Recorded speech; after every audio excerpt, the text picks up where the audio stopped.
ngayong pagkakataon, ibabandera ni Ken Pastrana ang bandila ng Pilipinas sa pandaigdigang entablado bilang bahagi ng Gilas Pilipinas Women's National Team. At habang sabik siyang makipagpakitang gilas sa international stage, determinado rin siyang tapusin ang kanyang collegiate career sa UST Growling Tigresses sa pinakamagandang paraan. Para sa mga detalye, narito ang ulat ni Teammate Rafael Vaderella. Isang panibagong yugto sa karera ni Ken Pastrana ang nabuksan matapos siyang mapili bilang bahagi ng Gilas Pilipinas Women para sa darating na 2025 FIBA Asia Cup. Ito ang unang pagkakataon na makapagsusuot siya ng national team tricolors. Itinuturing bilang isa sa pinakamahusay na manlalaro sa collegiate basketball. Inaasahang malaki ang maitutulong ng 24-year-old forward para sa Gilas squad.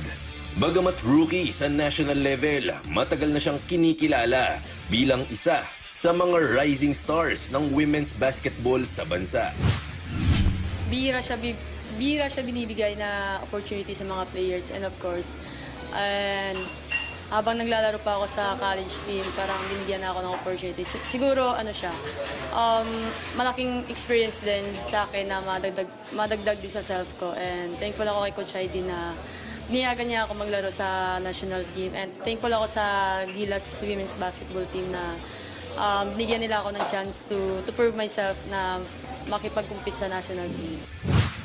Sa nalalapit na FIBA Asia Cup, tiwala si Pastrana na magiging aktibong parte siya ng laban para sa bayan. Lalo na't hindi naman umano naging mahirap ang kanyang pag-adjust sa sistema ni Head Coach Pat Aquino. So far, medyo nakakapag-adjust din dahil tinutulungan din ako ng coaches and mga teammates ko, lalo na yung mga veterano sa national team. Samantala, pagkatapos ng kanyang national team stint, muling magbabalik si Pastrana sa collegiate scene para sa kanyang huling taon kasama ang UST Growling Tigresses sa UAAP Season 88. Bit-bit ang karanasang makukuha mula sa Gilas, pati na rin sa iba pang mga nilahokang off-season tournaments. Determinado siyang tapusin ang kanyang collegiate career sa matamis na tagumpay.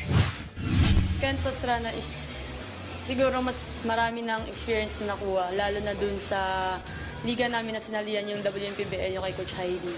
And siguro mas more on kailangan ko maging composure, maging good leader sa teammates ko, and ayun nga, kailangan ko maging focus talaga sa sarili ko and sa mga teammates ko kung ano yung kailangan pagawa ni Coach Heidi, mga coaches.